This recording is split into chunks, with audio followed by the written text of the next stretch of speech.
Oxygen का मास 82, 32, 14, 16। Very good. इसका मास पता है क्रिश को 16 होता है। ओ का मास कितना होता है? 16 यूनिट। इसका कितना होता है? 12। पता है आपको? अच्छा, वेरी गुड। इसका मास 12, जानते हो सारे।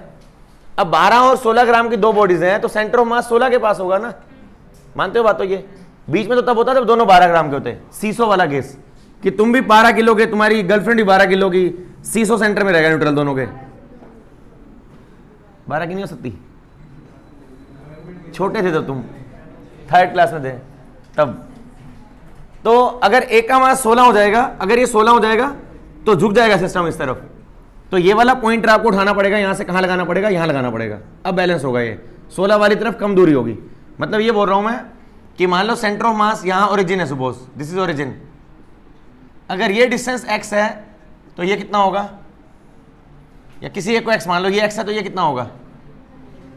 1.13 माइनस x। और फॉर्मूला क्या है इस केस में? m1 r1 is equal to m2 r2। आपको माइनस प्लस नहीं लगाना पड़ेगा। अगर आप ये वाला माइनस शो करोगे ना, ये वाला जो यहां माइनस आया था, फिर आपको इसको माइनस x शो करना पड़ेगा क्योंकि हम 0 से इस तरफ जा रहे हैं। अब मैंने ये माइनस यहां हटा दिया तो I will just take magnitude कि पहले वाले का मास कितना है? इसका 12। इसका डिस्टेंस कितना है सेंटर ऑफ मास से? Directly I take x, not minus x, I just take x। दूसरे वाले का मास 16, उसकी दूरी कितनी है सेंटर ऑफ मास से? 1.13 माइनस x। 10। वो एंगस्ट्रॉम को बदलो चाहे ना बदलो, मर्जी आपकी। एंगस्ट्रॉम में रहने दो। 1 एंगस्ट्रॉम इज 10 की माइनस 10। वो लगाओ या ना लगाओ, क्या बनेगा? ये 12x is equal to 16 into ये कितना होता है बताना? 16 इंटू 1.13 माइनस 16x। 16x को इधर ले आओ, कितना बन जाएगा? 12x प्लस 16x बराबर 16 इंटू 1.13 कितना होता है ये? 18.08। और ये बन जाएगा 28x। x आ जाएगा 18.08 बाई 28। x कितना आ रहा है? 0.65 64। चलो यहीं छोड़ दो।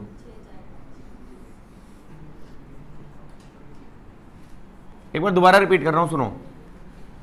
ये क्वेश्चन बहुत इजी है और ये फ्री का क्वेश्चन है, ये आएगा जरूर एग्जाम में।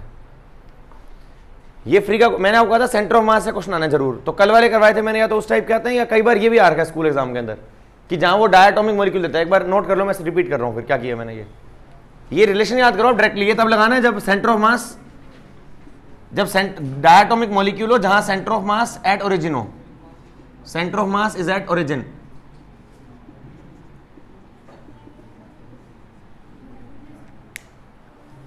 नोट करो, रिपीट कर रहा हूं मैं। प्रांशु आ रहा है कुछ समझ? क्योंकि ना डायटोमिक मॉलिक्यूल है तो जहां भी सेंटर ऑफ मास आएगा ना, उसको मान लेते हैं कि हमने उस मॉलिक्यूल को उठा के, सिर्फ इसलिए क्योंकि वैसे भी ना आपने कोई इन्फॉर्मेशन और कोई दी होती है, या तो इनके कोऑर्डिनेट्स दिए होते हैं। जब कोऑर्डिनेट्स ना दिए हो और दो ही पार्टिकल हो तो ऐसा समझ लो कि उसका सेंटर ऑफ मास ओरिजिन पे है, क्योंकि हमने चूज करना है। फिर तो कहीं भी रखें उस मॉलिक्यूल को तो उसको ऐसे प्लेस कर देंगे कि सेंटर ऑफ मास यहां टिका देंगे उसका। ठीक है, फिर बिल्कुल सेंटर में आएगा। फिर तो दोनों तरफ 0 मान लो 1 एंगस्ट्रॉम दिया हुआ है तो 0.5 होगा। फिर तो एक बार बता रहा हूं दोबारा मैं, 1 मिनट।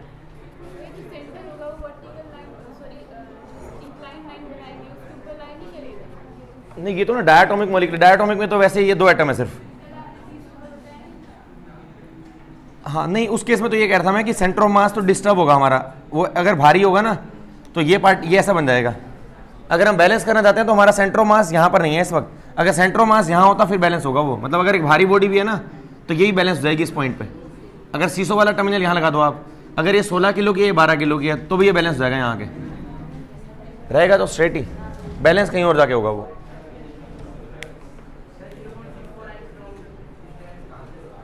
ये 12 वाले से है, कार्बन से 0.65x निकला ना हमारा।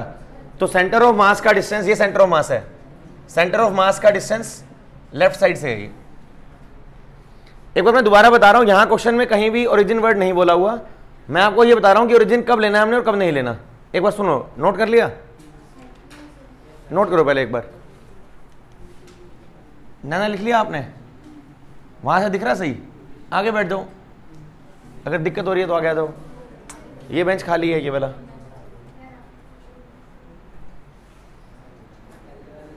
आप दोनों सही बैठे हो वहां? आ जाओ, आना है तो आ जाओ।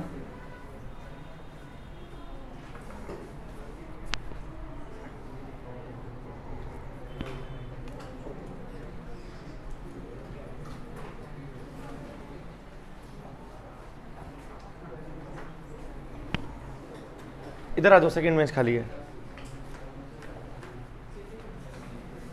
इधर से चल जाओ वहां ऊपर से।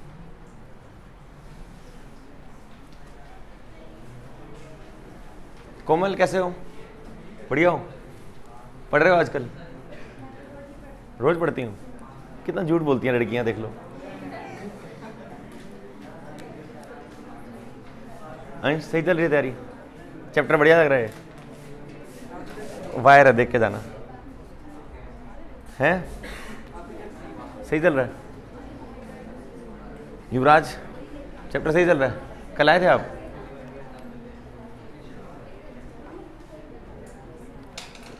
हो गया? क्वेश्चन में सेंटर ऑफ मास कहीं नहीं बोला हुआ कि सेंटर ऑफ मास ओरिजिन पे है। तो शुभम बाबू मैंने कैसे कहा कि ये ओरिजिन मान लो इसको, जब भी आपको दो पार्टिकल दिए हुए हैं, अब दोनों पार्टिकल का अगर आपको कोऑर्डिनेट नहीं दिए हुए, अगर कोऑर्डिनेट दिए हो कि आपने इसको 1 2 पे रखना है, इसको 5 6 पे, फिर तो रखना पड़ेगा। अगर उसने बोला कि कोऑर्डिनेट्स हैं कि एक पार्टिकल आपका 1 2 पे है, जैसे कल था क्वेश्चन में, एक पार्टिकल 3 6 पे है, फिर तो अपने को मजबूरी थी ना, मानना पड़ा। अब ऐसे क्वेश्चन में जब केमिस्ट्री वाला जो अमाउंट देगा ना ये, तो वहां ये नहीं बोलेगा कि कहां लाई कर रहे हैं, तो हमारी मर्जी हम कहीं ले जाएं उसको। मैं उस दोनों मॉलिक्यूल को उठा के यहां ले जाऊं, उस मॉलिक्यूल के 2 एटम है मेरे पास, मैं दोनों को पकड़े कहीं भी ले जाऊं, चाहे मर्जी है मेरी वो। तो हमें उस केस में ये मान लेना है कि जो वो 2 मॉलिक्यूल हैं बंधे हुए आपस में, उन दोनों को आपने ऐसे अरेंज करना है कि वो ओरिजिन के हिसाब से यहां पर कहीं सेंटर ऑफ मास आ जाए उन दोनों का। समझ गए? जब उनके कोऑर्डिनेट्स ना दिए हो तो, अदरवाइज नहीं। ऊपर क्वेश्चन में कहीं कोऑर्डिनेट्स नहीं दिए हुए तो हमने मान लिया कि सेंटर ऑफ मास यहां लाई कर रहा है, 12 वाला ये रहा, 16 वाला ये रहा, मान लिया सेंटर ऑफ मास इस जगह पर है, तो मान लिया सेंटर ऑफ मास यहां लाई कर रहा है। तो ये दूरी मान ली हम लोगों ने x, और ये वाली दूरी क्या मान ली? टोटल गिवन था आपको कितना, ये डिस्टेंस 1.13, इसको x मान लिया तो ये कितना बचेगा 1.13 माइनस x, बस मास इंटू में distance is equal to mass into में डिस्टेंस, ये वाला। समझ गए? ये फॉर्मूला आया कहां से? ये रहा, ये हमारा जनरल फॉर्मूला। ओरिजिन वाले में इसको 0 लोगे आप, ये टर्म वहां जाके 0 हो जाएगी। इस m1 r1 को इस साइड ले आओ, ये माइनस में आएगा वैसे तो, लेकिन हमारा जो r1 होगा वो भी तो नेगेटिव होगा ना, क्योंकि r1 ओरिजिन के लेफ्ट साइड होगा। तो आप इस माइनस को पहले से हटा दो, फिर आपको कुछ भी नहीं करना, फिर आपको यहां माइनस और यहां प्लस दिखाने की जरूरत नहीं पड़ेगी। ये माइनस ये प्लस मत शो करो फिर आप, ठीक है? करोगे क्वेश्चन? अब एक लिखो, एक क्वेश्चन।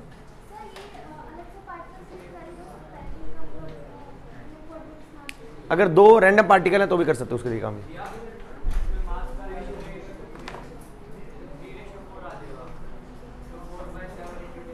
हाँ वो भी यही बनेगा, यही बनेगा वो। अभी टेस्ट नहीं ले रहे। केमिस्ट्री की नोटबुक, क्या कह रहे हो? फिजिक्स की नोटबुक चाहिए? बुक चाहिए, ले जाना आज जाते हुए। वर्क पावर का टेस्ट है, अभी नहीं है लेकिन कुछ दिन रुक के लेंगे, 2-3 दिन रुक के। अच्छा ले लूँ अभी, ये कह रहे हो?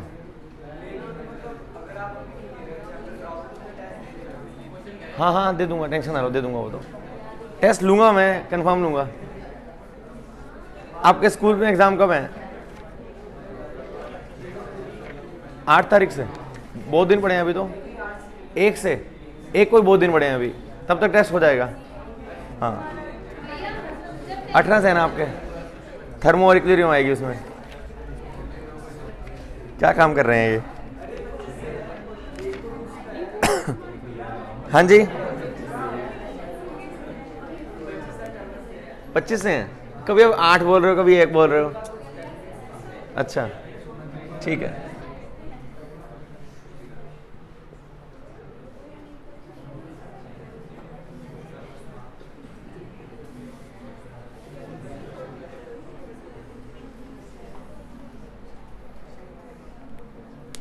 करो सोल्व। डी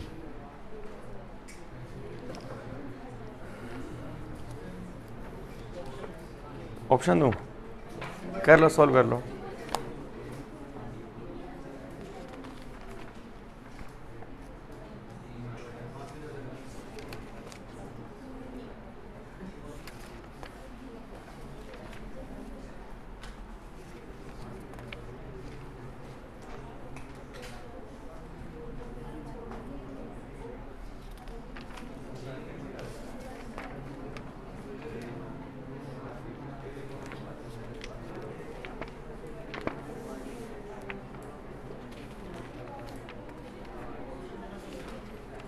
क्या आ रहा है बताओ,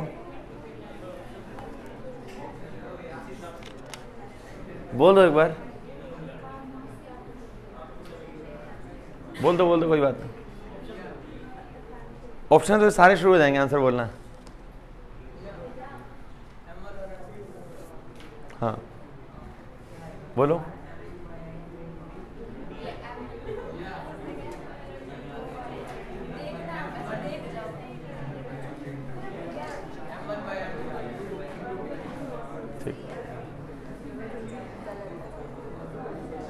ठीक है, 18 से पेपर है, अच्छी बात है ये तो। अब तो पढ़ाई, और सेंटर ऑफ मास वहीं पर ही है, तो ये डिस्टेंस कितना आएगा ये वाला। अब अरे भैया ये डिस्टेंस कितना होगा, x1 ये रहा, ये x1 और ये d, तो ये कितना बचेगा x1 माइनस d। इसको लाना पड़ेगा इस तरफ, सेंटर ऑफ मास को वहीं का वहीं फिक्स करने के लिए सेंटर ऑफ मास वहीं रहना चाहिए, तो पार्टिकल ये भी यहां लाना पड़ेगा, इसको यहां लाना पड़ेगा इस जगह। तो ये डिस्टेंस कितना बचेगा, ये पूरा कितना है x2 और ये कितना है d डैश, तो ये कितना बचेगा x2 माइनस d डैश, और सेंटर ऑफ मास वहीं का वहीं है सेम इस जगह पर। तो again according to question now m1 mass तो वही रहेगा, m1 मास इनटू में डिस्टेंस, तो मास m1 distance x1 minus d, दूसरे वाले का मास m2 उसका distance x2 minus d dash,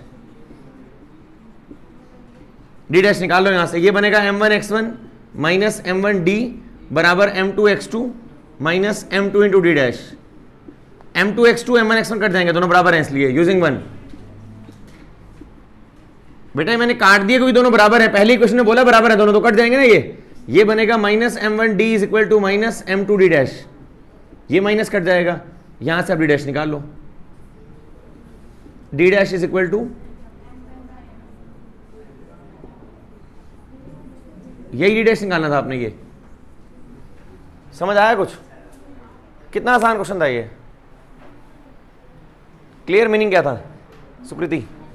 question का मीनिंग ये था, पहले पार्टिकल्स यहां थे, सेंटर ऑफ मास बीच में था ये रहा, जब इसको यहां लाओगे तो इसको भी तो यहां लाना पड़ेगा यार, क्यों चेतन? चेतन ये पार्टिकल यहां थे शुरू में, सेंटर ऑफ मास यहां था बीच में इस जगह, तो चेतन भैया जब इस बॉडी को यहां से यहां लाओगे तो भैया इसको भी तो यहां लाना पड़ेगा, तभी तो सेंटर ऑफ मास यहीं का यहीं रहेगा फिक्स, क्यों चेतन? चेतन पहले यहां पर है तो क्या रहेगा डिस्टेंस, मास m1 डिस्टेंस ये रहा x1, मास m2 डिस्टेंस x2, तो पहले इक्वेशन ये बन गई। इसको वहां ले गए तो डिस्टेंस क्या हो गया x1 माइनस डी, क्योंकि ये d है, ये x1 ये d, तो ये बचेगा x1 माइनस डी, तो m1 मास है उसका fix, m1 into x1 minus D बराबर होगा, इसको यहां लाए तो m2 ये रहा इसका मास, m2 into x2 minus D dash, निकालो डी डैश से। बोलो नहीं आया समझ तो, मुकुल आ गया समझ, आसान लग रहा है पक्का, क्लियर? ये क्रिश खड़े हो बताओ क्या किया, क्या किया बताओ? अच्छा आपने कैसे निकाला, आपने बताना।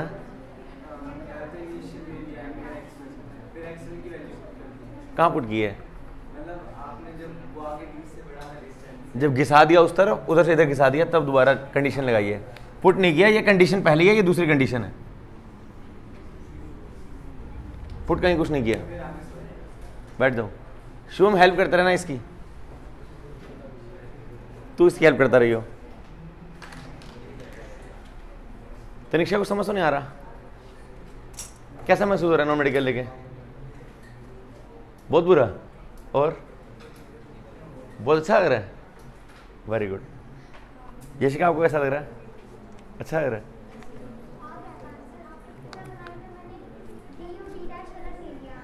सेम ले लिया दोनों को, दो अलग डी मानो, क्योंकि वो डी उसने बोला था, हमें कुछ और निकालना था, ठीक है? लिखो एक क्वेश्चन,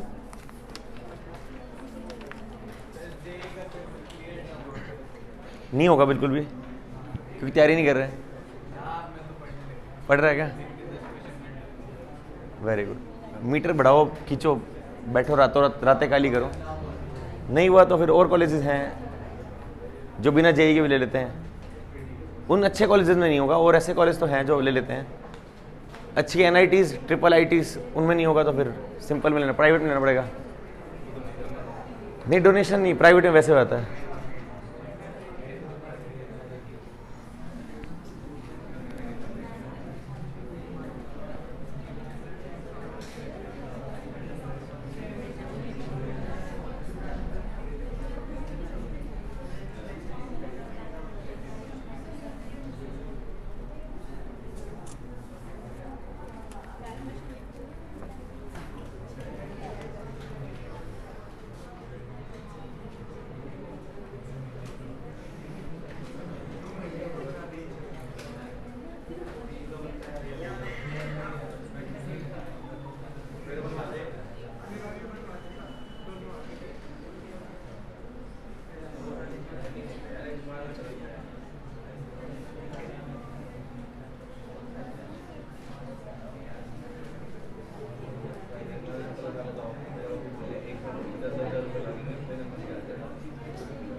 इसका आंसर जो ना है ना बाहर निकल जाना क्लास से। 1 मिनट है सबके पास।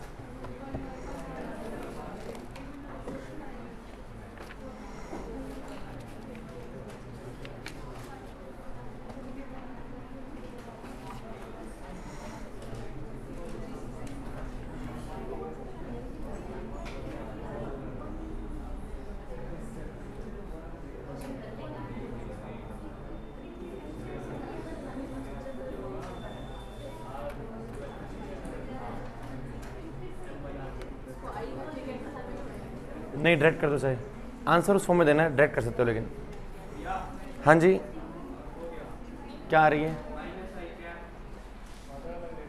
बताना। माइनस आई कैप गलत। हाँ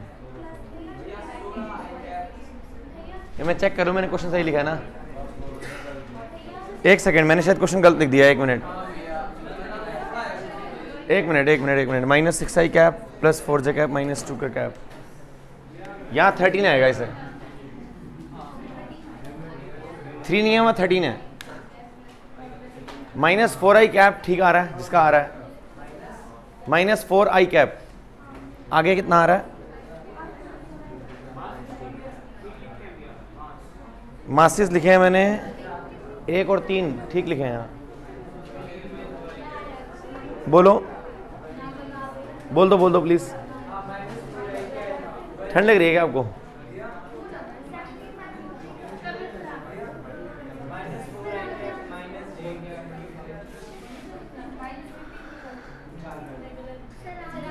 आ गया बोलना।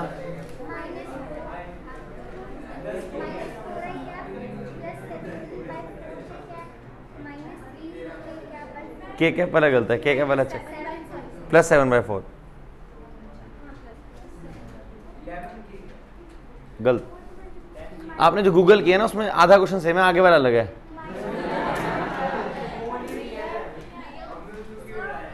तो क्या मार रहे हो वैसे ही?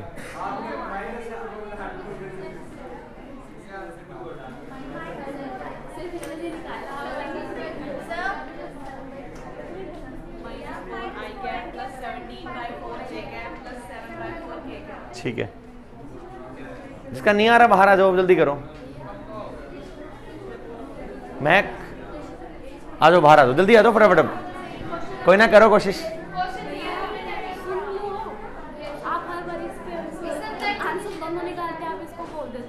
अच्छा वो बोलती वो है ना आंसर। आ गया वेक्टर। अच्छा वेक्टर नहीं किया हुआ। लेक्चर ले लेना, मेरे को व्हाट्सएप कर देना, लेक्चर भेज दूंगा आपको। आ गया x1 y1 z1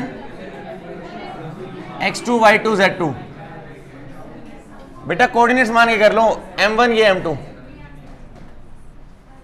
निकालो। अब x निकालने का formula x is equal to m1 x1 plus m2 x2 by m1 plus m2। ऐसे ही y कोऑर्डिनेट निकालने का m1 y1 plus m2 y2 by. अरे क्वेश्चन की फॉर्म बदलेगी, करना वैसे ही है क्वेश्चन। z बराबर m1 z1 plus m2 z2 bye में m1 plus m2। Just substitute the values. हाँ चाहे कंबाइन कर दो। अगर आपको समझ नहीं आ रहा वेक्टर तो आप कोऑर्डिनेट्स मान के कर सकते हो। x क्या आ जाएगा, m1 1 किलो, x1 उसका है 2 प्लस m2 3 किलो, उसका x2 कितना है -6 और नीचे 1 + 3।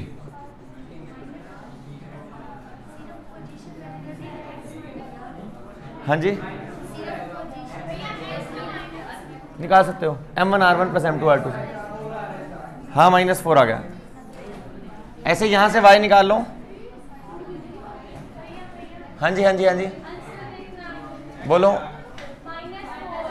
हाँ ठीक है, बहुत लेट आया वैसे।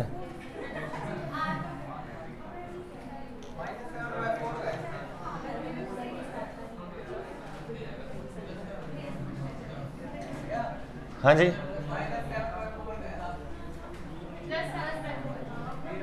चलो प्लस करवा दो आप। m1 z1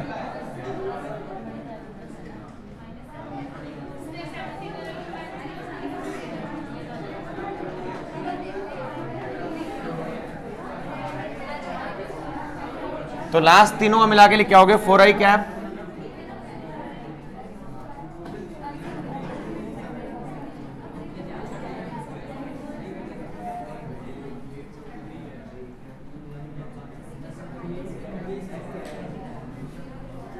समझ आ रहा है ये खुशी। मॉडुलस की जरूरत नहीं है अपने को, वो तो पोजीशन वेक्टर आ गया ना, बस अपने को वेक्टर ही फॉर्म में निकालना है। सेंटर ऑफ मास की पोजीशन निकालनी होती है अपना हमेशा अपने को। जब भी बोलेगा वो लोकेट करने के लिए बोलेगा हर बार। क्लियर, इजी है, आसान नहीं है बहुत। कर दो इरेज। हमेशा इस समय निकालना आपने, या तो वेक्टर फॉर्म में या कोऑर्डिनेट्स फॉर्म में लोकेट करना है हमेशा। नहीं मैग्नीट्यूड की जरूरत नहीं होती अपने को, कोई दिक्कत नहीं है। अरे मीनिंग क्लियर क्या क्वेश्चन का, लिख लो। स्टेटमेंट रेज कर रहा हूं बस। हाँ जी हाँ जी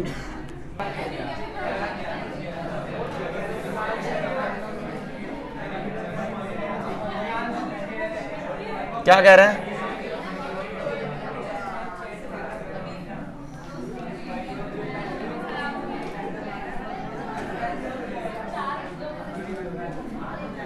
सुना 1 मिनट क्या बोल रही है। 10 मिनट आपको बोल रहे हैं कि 2 पार्टिकल हैं, उनके मासेस हैं 2 और 3 किलो, वो मूव कर रहे हैं। यहां उनकी वेलोसिटी की बना आपको, जो पिछले न्यूमेरिकल थे ना वहां पर आपको r दिया हुआ था, यहां r नहीं दिया हुआ। अब ध्यान देना इसके अंदर क्या करना है। आपको पहले दिया होता था कि 2 पार्टिकल हैं, दोनों के पोजीशन वेक्टर दिए हुए थे आपको r, और दूसरे पार्टिकल का r दिया हुआ था, याद है आपको, ध्यान है।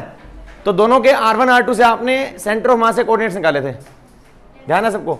उसी फॉर्मूला की मॉडिफिकेशन है ये। जो पहले फॉर्मूला था हमारा r = m1 r1 + m2 r2 by में m1 + m2, पढ़ा हुआ सबने फॉर्मूला ये। अलग से वैसे एक टॉपिक है ये, वेलोसिटी ऑफ सेंटर ऑफ मास, अलग से कुछ करवाने का है नहीं उसमें। आपको ये फॉर्मूला ध्यान है सबको ये। इसी फॉर्मूला में इसको डिफरेंशिएट करो with time, differentiate with respect to time. मेरी बात सुन लो मैं क्या बोल रहा हूं, अलग से टॉपिक है वैसे ये, लेकिन आता अपना टॉपिक ये वाला ड्राइव करना ये आता है जब भी आता है। अगर इसके आगे भी ड्राइव करना पड़ जाए कभी तो 2 स्टेप और करने हैं बस। आप सभी ने यहां तक डेरिवेशन कर ली थी, याद है सबको। अगर वो कहते कि velocity of centre of mass of 2 particle निकालो तो कुछ भी नहीं करना आपने। आप सभी को पता है अगर r1 2-3 लोग ना बोल रहे हैं तो वो कुछ लेके मानेंगे, बता रहा हूं मैं। तो ये r1 मान लो अगर बदल रहा है टाइम के साथ साथ, मान लो पार्टिकल जा रहा है इस तरफ टाइम के साथ साथ, तो टाइम के साथ उसका r बदलेगा। अरे r1 पहले ये था, जब पार्टिकल चलेगा तो उसका r1 बदलेगा। ये पार्टिकल चल रहा है मान लो इस तरफ तो उसका r2 बदलेगा। पोजीशन वेक्टर ये रहा, फिर ये बन जाएगा, फिर ये बन जाएगा, जब वो यहां पहुंचेगा तो ये बन जाएगा। मींस पार्टिकल का मास तो नहीं बदलने वाला, लेकिन r1 r2 बदलेंगे, मानते हो। तो जब आप डेरिवेटिव करोगे, डिफरेंशिएशन का मतलब होता है change in one variable respect to another variable. तो जब डेरिवेटिव करोगे तो ये बन जाएगा dr/dt that is equal to, mass constant है बाहर निकाल देना, इस m1 + m2 को बाहर निकाल दो, इनटू में डेरिवेटिव ऑफ d/dt ऑफ, अंदर क्या बचेगा m1 r1 + m2 r2, यही बचेगा ना शायद से। देखो आप, अरे भाई जब डेरिवेटिव करोगे, डेरिवेटिव का मतलब होता है एक चीज में बदलाव आना दूसरे के साथ साथ। मींस टाइम के साथ साथ अगर ये वाला पार्टिकल चल रहा होगा, अगर ये पार्टिकल चल रहा होगा तो जिंदगी में आज यहां पर है, ये कल यहां होगा, परसों यहां होगा, अगले दिन यहां होगा, तो उसका जो R1 है ये बदलेगा नहीं। टाइम के साथ R1 यहां, जब पार्टिकल यहां पहुंचेगा तो पोजीशन वेक्टर ये हो जाएगा उसका। तो जब पहला पार्टिकल अपनी जगह बदल रहा होगा तो उसका R बदल रहा होगा टाइम के साथ साथ। पहले R1 यहां तक होगा डिस्टेंस, फिर यहां तक डिस्टेंस होगा, वो मानते हो? अगर पार्टिकल मूव कर रहा होगा तो उसका पोजीशन वेक्टर बदल रहा होगा, जिसकी वजह से सेंटर ऑफ मास बदल रहा होगा। अगर दो पार्टिकल फिक्स जगह पर थे तो सेंटर ऑफ मास यहां था ना, इस जगह उसका। अगर दो पार्टिकल फिक्स थे तो ओरिजिन के रेफरेंस से सेंटर ऑफ मास फिक्स था उसका, ये दिस इज सेंटर ऑफ मास। अगर ये भी चल रहा होगा, ये भी चल रहा होगा, तो ये बदलेगा नहीं, बदलेगा। अगर ये आगे गया इस तरफ, ये इस तरफ गया, तो सेंटर ऑफ मास भी यहां जाएगा या नहीं जाएगा? सेंटर ऑफ मास वो पॉइंट है जहां बॉडी का मास फिक्स रहेगा, मानते हो? अगर ये वाला पार्टिकल यहां जाएगा, ये वाला इधर जाएगा, तो सेंटर ऑफ मास जरूर हिलेगा कहीं ना कहीं, लेफ्ट या राइट मूव करेगा वो। तो मैं ये बोल रहा हूं अगर आप डेरिवेटिव करते हो तो इस इक्वेशन में derivative of r with time, mass constant है बाहर निकाल दो, derivative of this complete term. तो टाइम के साथ साथ m1 तो नहीं बदलने वाला, तो m1 तो कांस्टेंट है, बट टाइम के साथ साथ r1 जरूर बदलेगा। ऐसे ही इस इक्वेशन के अंदर क्या होगा, मास तो वही रहेगा, r बदलेगा। तो I can also write dr by dt is equal to dr by dt is equal to 1 by m1 plus m2 into में अंदर लिखूंगा मैं इसको मास कांस्टेंट इंटू में dr1 by dt प्लस यहां से मास कांस्टेंट है बाहर निकाल दो। मतलब अभी भी कईयों को दर्द होगा, रुको सुनो, ये कह रहा हूं मैं, d by dt of m1 r1 अलग कर देना plus d by dt of m2 r2 अलग कर देना। ये कोई डेरिवेशन करने की जरूरत नहीं है, छोटी सी बात है, वैसे डायरेक्टली याद कर लेना, कोई दिक्कत नहीं है। dr by dt बन जाएगा 1 by m1 plus m2 into में यहां से m1 कांस्टेंट बाहर निकाल दो इंटू में dr1 by dt और प्लस यहां से m2 कांस्टेंट बाहर निकाल दो, ये बन जाएगा dr2 by dt। तो भैया ये कितना बनेगा, it becomes dr by dt is equal to 1 upon m1 plus m2, अंदर बनेगा m1, डिस्प्लेसमेंट अपॉन टाइम क्या होता है, पार्टिकल का change in r1 with time. r1 का चेंज क्या होगा, वेलोसिटी होगी ना, जितना तेज चलेगा वो उतना उसका r1 जल्दी बदलेगा। तो change in r1 with time is velocity of first particle, change in r2 with time that is velocity of second particle. तो I can write it velocity of first particle m1 v1, इसको लिखूंगा m2 mass, इसको लिखूंगा v2 velocity of second particle. तो formula इसको बोल दूंगा velocity of centre of mass. तो dr by dt क्या बन जाएगा, m1 v1 plus m2 v2 divide by m1 plus m2 और इसको बोलेंगे velocity of centre of mass, velocity of centre of mass. तो कुछ नया बना या वही बन गया, देखो सेम, वही सेम ही है, बस पहले r था और अब v आ गया बस उसकी जगह, देखना एक बार, वही सेम नहीं है। ये तो जो परसों तक बार बार हम क्वेश्चन कर रहे हैं, जो 8 क्वेश्चन हमने किए हैं अभी, 8-9 क्वेश्चन, उन सारों में हम क्या लगा रहे थे, ये लगा रहे थे। देखो अब ये लगा रहे थे ना, m1 r1 plus m2 r2 bye m1 plus m2। अगर वेलोसिटी दी हो तो m1 v1 plus m2 v2 bye m1 plus m2, वही तो लगाना है सेम। देखो कोई फर्क नहीं है। अरे तुम्हें जनरल फॉर्मूला याद है ना, ये r is equal to m1 r1 plus m2 r2 by में m1 प्लस m2। सबको याद है ये फॉर्मूला? जिनको याद नहीं है बाहर जमूद हो गया एक बार। सबको याद है ये? तो अंकल अगर टाइम के साथ पार्टिकल चलेगा तो उसका r1 बदलेगा, उसकी जगह वेलोसिटी आ जाएगी। टाइम के साथ दूसरा पार्टिकल चल रहा होगा, कृतिका चल रहा होगा, चलेगा तो उसका r बदलेगा। तो अच्छा है, तो अगर वैसे ध्यान रहेगा तो मत लिखो फिर।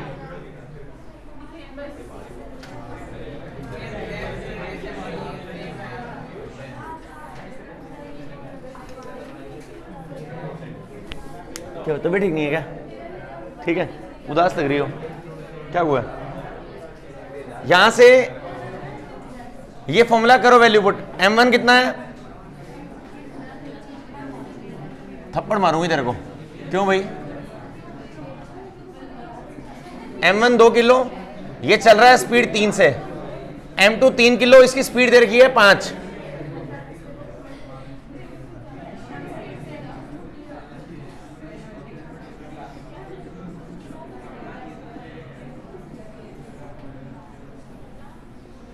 क्लियर? पहला पार्ट क्लियर। सेकंड पार्ट है वेलोसिटी उनकी अपोजिट है। अपोजिट का मतलब एक की पॉजिटिव एक की नेगेटिव। तो सेकंड पार्ट में लगाओगे v is equal to m1 v1 plus m2 v2 upon m1 plus m2।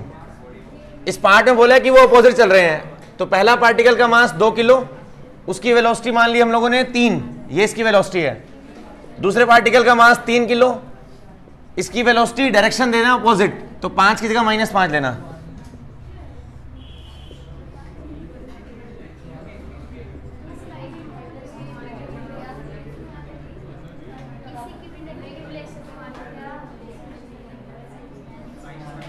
यही था क्या आंसर? हाँ हाँ, रितिका आ रहा है समझ आपको? थोड़ा बहुत आ रहा है क्या? अच्छे से आ रहा है पक्का? चले?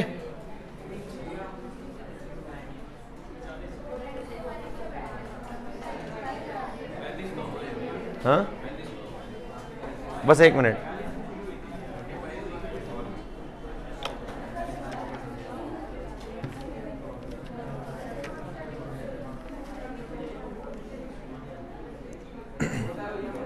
बहुत है, देख ले। एक ऐसा क्वेश्चन देखने तो बढ़िया सा मिलता तो कोई। बढ़िया है ही नहीं। इसके इंटीग्रेशन वाले क्वेश्चन हैं वो होंगे नहीं तुमसे, मैं करवा तो दूंगा, रहोगे तुम। हाँ जी बस हो गया, बस चलो पढ़ के आना फिर एक बार, यहीं तक पढ़ के आना, बाकी अगली क्लास में करते हैं। क्यों? आज मैं जल्दी कर दिया, देखो 5-10 मिनट पहले नहीं कर दी, पक्का कर दूँगा। जाओ।